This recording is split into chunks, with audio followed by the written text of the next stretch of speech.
Está no ar mais um Capital Humano, com o desemprego a chegar aos 17% dos portugueses. São cada vez mais os quadros que querem trabalhar fora. Cresceu 46% o número de expatriados. Dominar o inglês é uma arma indispensável para quem quer vencer nos mercados internacionais. O Wall Street Institute é um dos centros onde se pode aprender inglês através de uma metodologia inovadora. A Escola de Línguas Multinacional acaba de inaugurar em Portugal o maior centro da Península Ibérica. Um investimento de 250 mil euros num centro com capacidade para 1000 alunos. E o investimento vai continuar, com cerca de 33 centros no país. O Wall Street Institute espera investir cerca de 2,5 milhões de euros este e no próximo ano. Para nos falar desta iniciativa, temos hoje no Capital Humano o CEO do Wall Street Institute em Portugal, Darryl Swan. So, tell me, because of this growing of a number of unemployed people here in Portugal, more and more people want to work abroad. Do you feel a rise of the number of Portuguese who want to learn English in the Wall Street Institute centres? Yeah, we certainly do, Magdalena. We've seen this year, just the beginning of this year, at the end of last year, a slight increase in the number of people coming into the centres and requesting information and signing up for English language courses.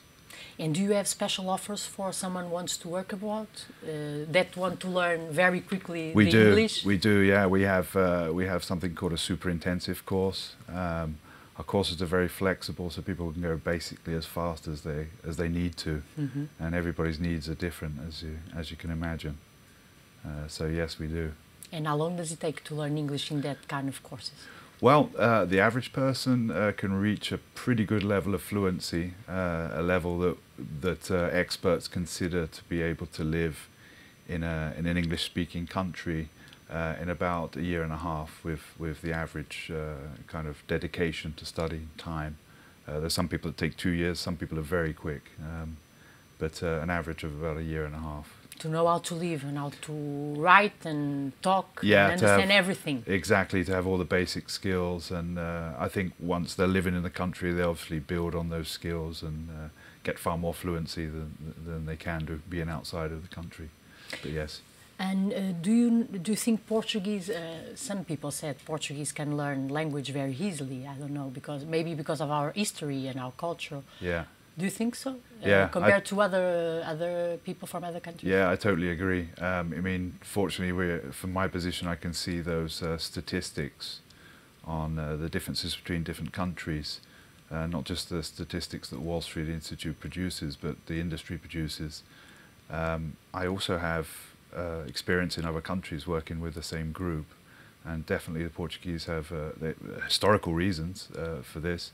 And also, I think linguistic reasons, phonetic reasons. Your language is very beautiful language, by the way. Oh, it's a very rich language phonetically, and I think this equips Portuguese students with a special ability to adapt very quickly and learn new languages. Not just English, but especially English. English. Yeah. And you have a method that is very innovative. I don't know. How does it work? That's correct. That's correct. I mean, Wall Street Institute was the pioneer, basically, in a system called blended learning.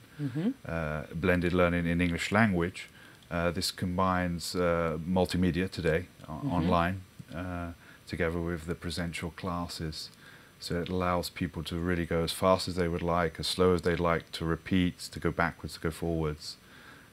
So it's a very adaptable methodology to individuals' needs. So it's not a traditional class? Well, we have the elements of traditional class with the teacher. That part is flexible as well, where people can basically program their classes ahead of time to suit their, let's say, their work needs. Okay. And the multimedia part, well, you can study 24 hours a day. There are other parts of the course which are complementary, which is more practice, putting into practice fluency. So you can work at home. You can learn at home. You can learn at home as well. You can learn at the office. Not many bosses like that. Yes, I imagine. Yeah. But there are people that take advantage after work times and study using the IT equipment at the office, and very, very flexible. And do you think nowadays knowing English is essential to win in the work market? Absolutely, absolutely. I have no doubts about it. Again, I've seen studies that bilingual candidates for jobs generally do much better. universities are looking to recruit bilingual people into into the best universities in the world, and I think bilingualism is fundamental today for everybody, and maybe looking ahead, trilingualism as well. So, okay, yeah. but do you think English will dominate? Is the language that in the future will dominate? Yeah, I think everybody agrees it does now, and I still think in our lifetimes and probably the next generation, it's certainly English. I can't see much further ahead. It's a very practical, pragmatic language. It's an easy language for people to learn, and it's yeah, very pragmatic, very easy to apply into business and into science and culture in general. It's a language that keeps evolving as well. It seems to take words and expressions from other languages and kind of makes it its own, which I think is one of the reasons why it has a very important role to play now and in the future. In the future. Yeah. You received recently the annual conference of all Wall Street institutes in the world. That's right. So it's how is the operation in Portugal? Is growing?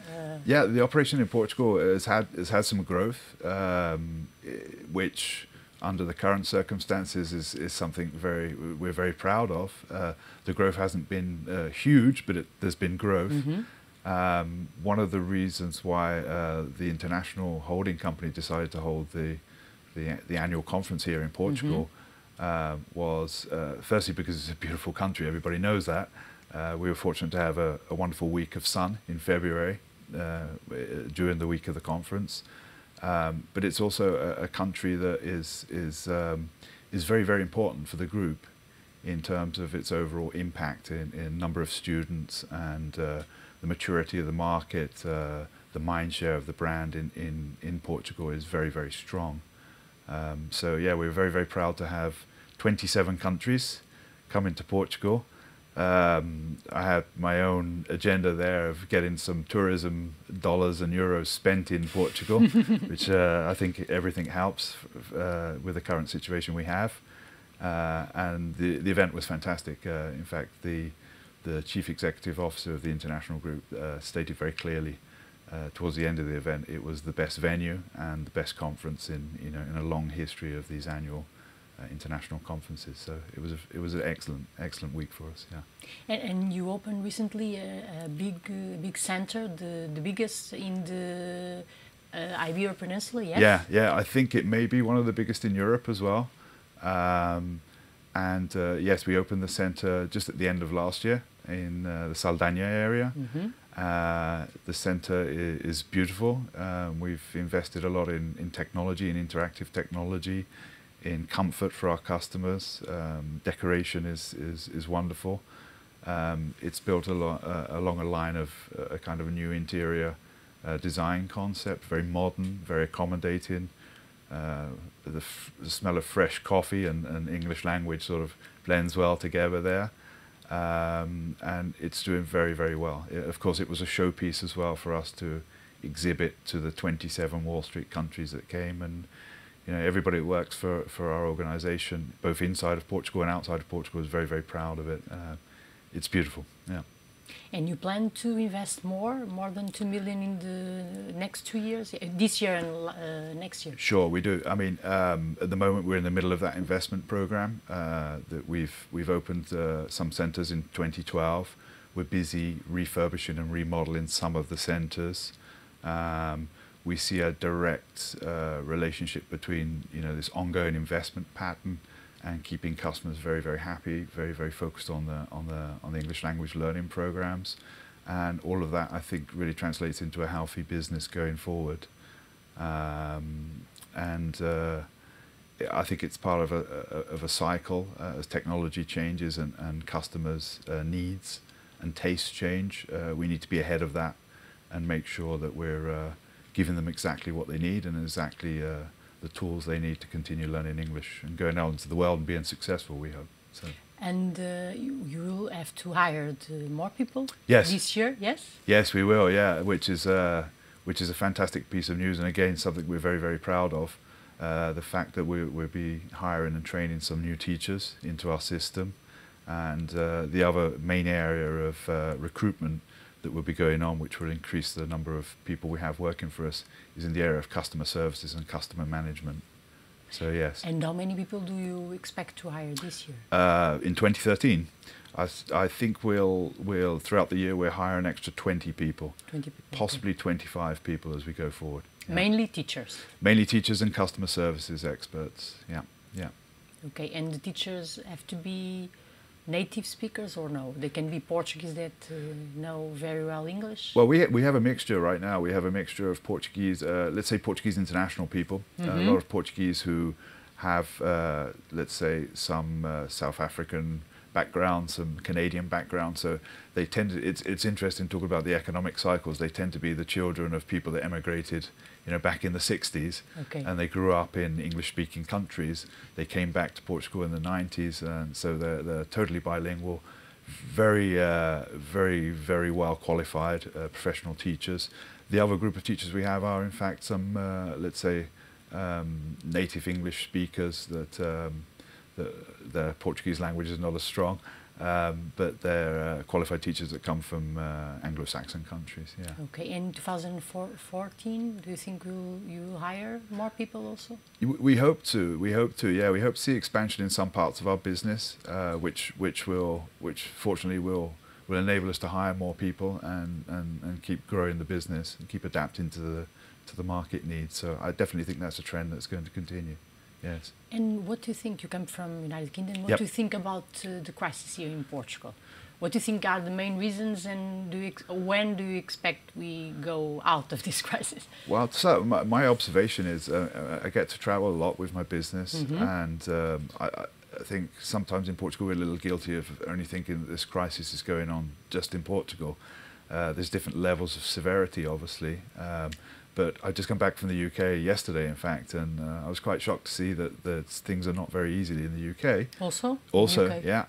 I spend quite a lot of time in Spain as well, where we have some business interests there, and it's a very tough situation there as well. So I think the big difference is some of the measures that have been taken, as unpopular as they are, I think they'll eventually produce some kind of result. I'm optimistic about the end of this year.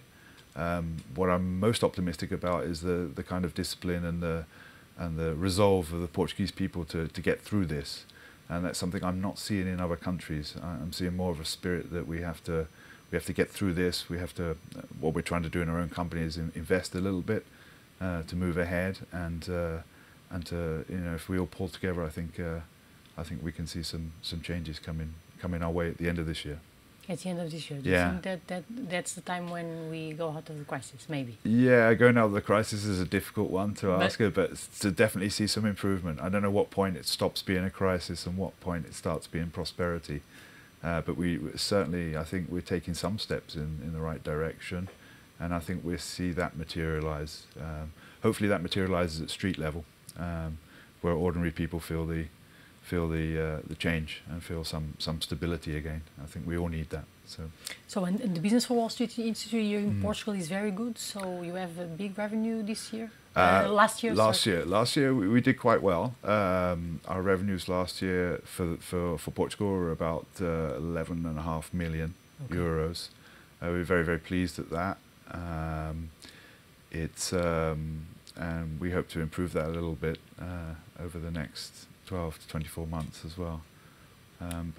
No, we don't have any complaints in that respect. We're quite happy. Thank you for coming to Human Capital. Darren Swan, CEO do Wall Street Institute em Portugal. A Escola de Línguas abriu em Lisboa o maior centro de aprendizagem de toda a Península Ibérica. Um investimento de 250 mil euros para receber cerca de 1000 alunos, com cerca de 33 centros em Portugal.